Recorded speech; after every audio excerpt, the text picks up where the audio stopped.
दोस्तों आज के इस वीडियो में हम डिस्कस करने वाले हैं आपके एमएससी फर्स्ट सेमेस्टर बॉटनी के पेपर सेकंड जो कि है माइकोलॉजी।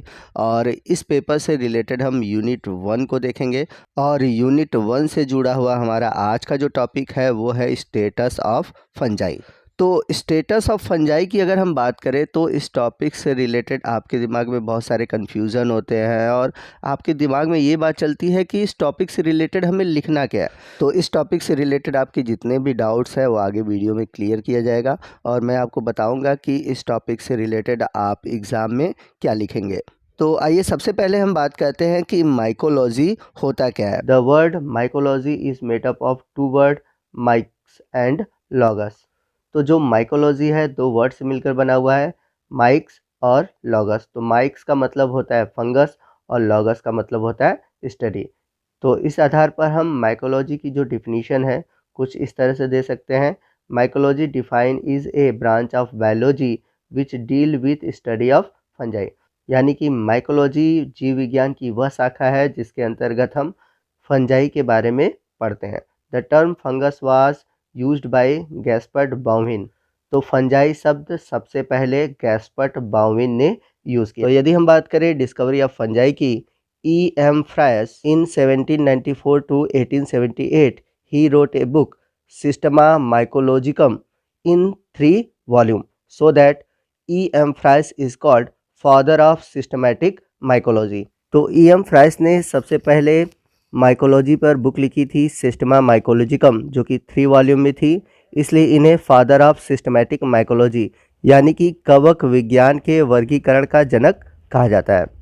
वही हम बात करें H.A. डिवेरी की, तो इन्हें father of modern mycology and plant pathology कहा जाता है।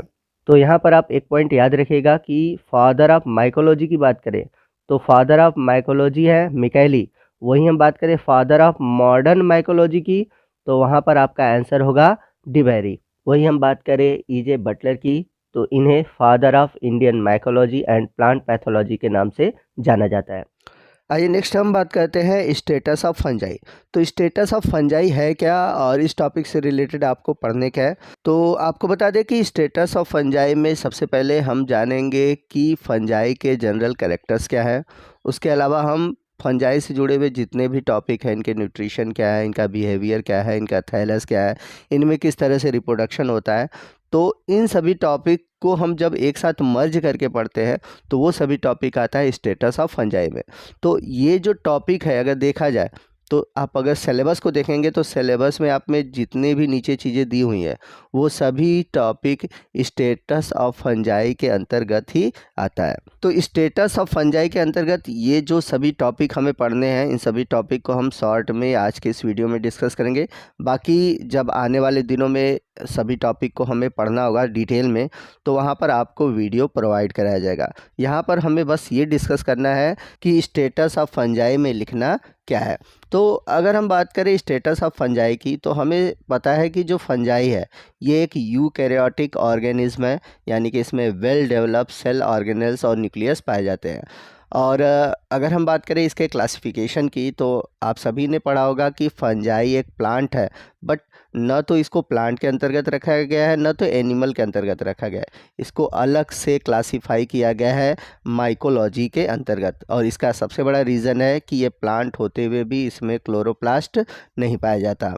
इसके अलावा भी बहुत सारे ऐसे कैरेक्टर हैं जैसे कि इनमें सेल वॉल सेलुलोज की नहीं बनी होती है, काइटिन की बनी होती है।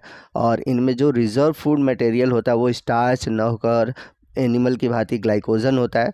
तो एक तरह से इनमें प्लांट के कुछ कैरेक्टर होते हैं, कुछ कैरेक्टर एनिमल की तरह होते हैं। तो मतलब न तो ये तो प्लांट के से सिमिलरिटी रखते हैं और न ही एनिमल से सिमिलरिटी रखते हैं, इसलिए इनको एक अलग से ग्रुप में रखा गया है। अगर हम बात करें कुछ वेल नोन फंजाई की तो मशरूम, ईस्ट, मोल्ड कुछ ऐसे फंजाई हैं जो कि बहुत ही फेमस है और आप सभी ने इनका नाम सुना हुआ होगा। Some fungi are edible while other are poisonous. तो कुछ ऐसे फंजाई है जिनको खाया जा सकता है यानी कि वो एडिबल होते हैं, परंतु कुछ फंजाई ऐसे होते हैं जो कि जहरीले होते हैं। जैसे अगर एग्जाम्पल की बात करें तो मशरूम एडिबल है, लेकिन कुछ ऐसे भी मशरूम होते हैं जो कि जहरीले होते हैं।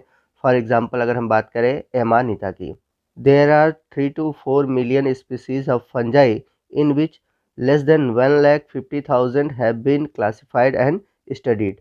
तो फंजाई की लगभग 3 से 4 मिलियन जातियां ज्ञात हैं, जिनमें से लगभग 1,50,000 जातियों के बारे में बताया गया है, उनका अध्ययन किया गया है और उनको क्लासिफाई किया गया है। Study of fungi is called as mycology. जैसे कि मैंने पीछे आपको बताया था कि फंगस के अध्ययन को हम बोलते हैं mycology. Mycologists are biologists who study fungi. और फंजाई का अध्ययन करने वाले जो साइंटिस्ट होते हैं उन्हें हम माइकोलॉजिस्ट कहते हैं। आइए नेक्स्ट हम बात करते हैं थैलस स्ट्रक्चर ऑफ फंजाई, यानी कि फंजाई के थैलस के स्ट्रक्चर के बारे में। The plant body of true fungi is a thallus. तो जो ट्रू फंजाई होते हैं उनकी प्लांट बॉडी थैलस होती है। तो इसका मतलब क्या हुआ आप समझ लीजिए। थैलस का मतलब ये हुआ, आपने अगर पढ़ा होगा, जो फंजाई होते हैं इन्हें थैलोफाइटा के अंतर्गत रखा गया। और थैलोफाइटा में ऐसे प्लांट आते हैं जिनमें ट्रू रूट, स्टेम और लीफ का अभाव होता है। इस तरह हम कह सकते हैं जो फंजाई होते हैं, फंजाई में वास्तविक जड़, तना और पत्ती यानी कि ट्रू रूट, स्टेम और लीफ का अभाव होता है। इसलिए फंजाई के प्लांट बॉडी को हम थैलस कहते हैं। इट में बी नॉन माइसीलियल और माइसीलियल। तो फंजाई की जो प्लांट बॉडी होती है वो दो तरह की होती है, एक होती है माइसीलियल और दूसरा होता है नॉन माइसीलियल। तो नॉन माइसीलियल जो फंजाई होते हैं वो प्रायः यूनिसेलुलर होते हैं। यदि हम बात करें यूनिसेलुलर फंजाई के एग्जाम्पल की, तो ईस्ट इसका एक बेस्ट एग्जाम्पल है। तो फंजाई की जो प्लांट बॉडी होती है यानी कि जो थैलस होती है वो दो तरह की होती है, एक होती है यूनिसेलुलर और दूसरा होता है फिलामेंटस। और फिलामेंटस प्लांट बॉडी को हम बोलते हैं हाइफी। तो आइए सबसे पहले हम जाने कि हाइफी होता क्या है। The plant body of fungi is made up of A thread like structure is called hyphae. तो धागे नुमा संरचना को हम हाइफी कहते हैं। जैसा कि आप फिगर में देख सकते हैं कि आपको यह धागे नुमा संरचनाएं दिख रही हैं जिन्हें हम हाइफी कहते हैं। And hyphae form A net like structure is called mycelium. और ये सभी हाइफी आपस में मिलकर एक जाल की तरह संरचना बनाते हैं जिसे हम बोलते हैं माइसीलियम।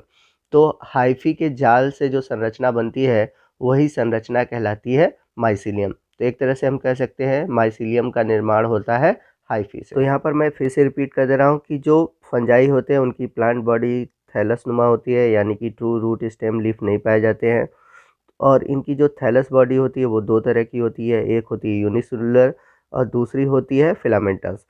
फिलामेंटस स्ट्रक्चर को हम हाइफी कहते हैं और हाइफी के जाल को हम बोलते हैं mycelium. Fungi are able to absorb nutrients with hyphae. और इन्हीं हाइफी के थ्रू जो फंजाई होते हैं अपना पोषक तत्व एब्जॉर्ब करते हैं। तो आइए नेक्स्ट हम देखते हैं कि माइसीलियम कितने टाइप के होते हैं। तो माइसीलियम 2 टाइप के होते हैं, septate and aseptate. Aseptate mycelium को हम नॉन सेप्टेट भी कहते हैं।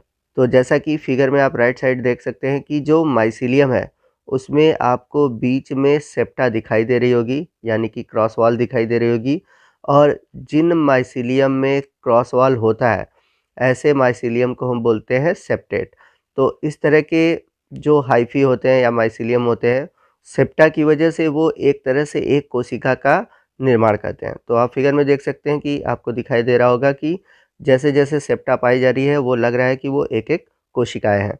जबकि अगर हम बात करें एसेप्टेट माइसीलियम की, तो एसेप्टेट माइसीलियम में कहीं भी आपको क्रॉस वॉल यानी सेप्टा दिखाई नहीं देगी। इस कारण इनके जो न्यूक्लियस होते हैं वो एक ही कोशिका में पूरी तरह से डिस्ट्रीब्यूट होते हैं।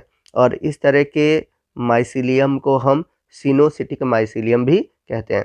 तो याद रखिएगा सिनोसिटिक माइसीलियम का मतलब क्या होता है कि इनमें क्रॉस वॉल नहीं पाई जाती, यानी कि इस तरह के जो माइसीलियम होते हैं वो एसेप्टेट होते हैं। तो aseptate mycelium generally lower fungi में पाए जाते हैं जैसे कि फाइकोमाइसिटीज़। और वहीं हम बात करें जो सेप्टेट माइसीलियम होते हैं वो जनरली जो हायर फंजाई होते हैं उनमें पाए जाते हैं जैसे कि एस्कोमाइसिटीज़, बेसिडियोमाइसिटीज़, डिटेरोमाइसिटीज़। इन सभी में सेप्टेट हाइफी या माइसीलियम पाए जाते हैं। In some fungi the plant body is dimorphic. तो कुछ ऐसे फंजाई होते हैं जिनमें कि उनकी प्लांट बॉडी दो रूपों में पाई जाती है, यानी कि उनमें सेप्टेट और एसेप्टेट दोनों तरह के माइसीलियम पाए जाते हैं। ये नेक्स्ट हम बात करते हैं mood off nutrition in fungi, यानी कि फंजाई में पोषण किस प्रकार से होता है। तो हम सभी जानते हैं the fungi are a chlorophyllous organism. जो फंजाई होते हैं उनमें क्लोरोफिल नहीं पाया जाता, और क्लोरोफिल न पाए जाने की वजह से ये हेट्रोट्रॉपिक मोड ऑफ न्यूट्रिशन रखते हैं। वहीं बात करें हम इनके हेट्रोट्रॉपिक मोड ऑफ न्यूट्रिशन की, तो ये दो तरह के होते हैं, पैरासाइट और सैप्रोफाइट। इसके अलावा ये कभी कभी सिम्बियोटिक रूप में भी पाए जाते हैं। तो आइए सबसे पहले हम बात करते हैं पैरासाइट फंजाई की। तो हम सभी जानते हैं जो पैरासाइट फंजाई होते हैं या फिर कोई भी पैरासाइट ऑर्गेनिज्म होता है, वो हमेशा अपना फूड लिविंग ऑर्गेनिज्म से लेता है, और जिससे वो न्यूट्रिशन लेता है उसे हम बोलते हैं host. They obtain their food from a living host. A parasite में बी ऑब्लिगेट और फैकल्टेटिव। तो पैरासाइट भी दो तरह के होते हैं, एक होता है ऑब्लिगेट और दूसरा होता है फैकल्टेटिव। वहीं हम बात करें ऑब्लिगेट पैरासाइट की, तो ये अपना फूड हमेशा लिविंग होस्ट से ही लेते हैं। अगर उनका लिविंग होस्ट ख़त्म होता है तो उसके साथ साथ ये भी ख़त्म हो जाते हैं। वहीं हम बात करें फैकल्टेटिव पैरासाइट की, तो फैकल्टेटिव पैरासाइट वे पैरासाइट होते हैं जो प्रारंभ में सेप्रोफाइट की तरह मोड ऑफ न्यूट्रिशन करते हैं, यानी कि ये डेड मटेरियल से फूड लेते हैं, लेकिन जब वो डेड मटेरियल ख़त्म होता है तो ये पैरासाइट की तरह बिहेव करते हैं। तो जो फैकल्टेटिव पैरासाइट होते हैं इनके पास ऑप्शन होता है कि वो अपने दूसरे होस्ट पे जा सकते हैं, बट जो ऑब्लिगेट पैरासाइट होते हैं इनके पास कोई ऑप्शन नहीं होता। जब उनका जो होस्ट है वो ख़त्म होता है तो उसके साथ साथ ये भी ख़त्म होते हैं। वही बात करें हम सैप्रोफाइट फंजाई की, तो जो सैप्रोफाइट फंजाई होते हैं ये अपना फूड डेड मटेरियल या फिर डिकेइंग ऑर्गेनिक मटेरियल से लेते हैं। सैप्रोफाइट फंजाई भी टू टाइप के होते हैं, ऑब्लिगेट और फैकल्टेटिव। वहीं हम बात करें ऑब्लिगेट सैप्रोफाइट की, तो ये डेड मटेरियल से फूड लेंगे, अगर वो डेड मटेरियल ख़त्म होते हैं तो उसके साथ साथ ये भी ख़त्म हो जाते हैं, यानी कि इनके पास कोई ऑप्शन नहीं होता। वहीं हम बात करें फैकल्टेटिव सैप्रोफाइट की, तो जो फैकल्टेटिव सैप्रोफाइट होते हैं वो स्टार्टिंग में पैरासाइट होते हैं, यानी कि लिविंग ऑर्गेनिज्म से फूड लेते हैं, और यदि वो लिविंग ऑर्गेनिज्म डेड हो जाता है तो वो सैप्रोफाइट की तरह बिहेव करने लगते हैं, यानी कि सेकेंडली ये सैप्रोफाइट हो जाते हैं। तो जितने भी फैकल्टेटिव होते हैं, चाहे वो सैप्रोफाइट हो या फिर पैरासाइट हो, उनके पास ऑप्शन होते हैं। तो फैकल्टेटिव जो सैप्रोफाइट होते हैं स्टार्टिंग में पैरासाइट होते हैं, जब उनका होस्ट ख़त्म होता है यानी कि डेड हो जाता है तो ये डेड मटेरियल से जैसे न्यूट्रिशन लिया जाता है, यानी कि सैप्रोफिटिक की तरह बिहेव करने लगते हैं। तो ये था इनका मोड ऑफ न्यूट्रिशन। तो पहला हम लोगों ने देखा था पैरासाइट और दूसरा हम लोगों ने देखा सैप्रोफाइट। पैरासाइट में दो टाइप थे, पहला था ऑब्लिगेट, दूसरा था फैकल्टेटिव। उसी तरह सैप्रोफाइट में भी दो थे, ऑब्लिगेट सैप्रोफाइट और फैकल्टेटिव सैप्रोफाइट। वहीं हम बात करें सिम्बियोटिक फंजाई की, some fungus form a symbiotic association with the green algae और blue green algae is called lichen. तो कुछ फंगस ऐसे होते हैं जो कि ग्रीन एल्गी या फिर ब्लू ग्रीन एल्गी के साथ जुड़े होते हैं और फॉर्मेशन करते हैं लाइकेन का। और हम सभी जानते हैं कि जो लाइकेन होते हैं सिम्बियोटिक का एक बेस्ट एग्जांपल है, और लाइकेन में फंगस और एल्गी दोनों पाए जाते हैं। The algal component is photosynthetic and the fungal is reproductive.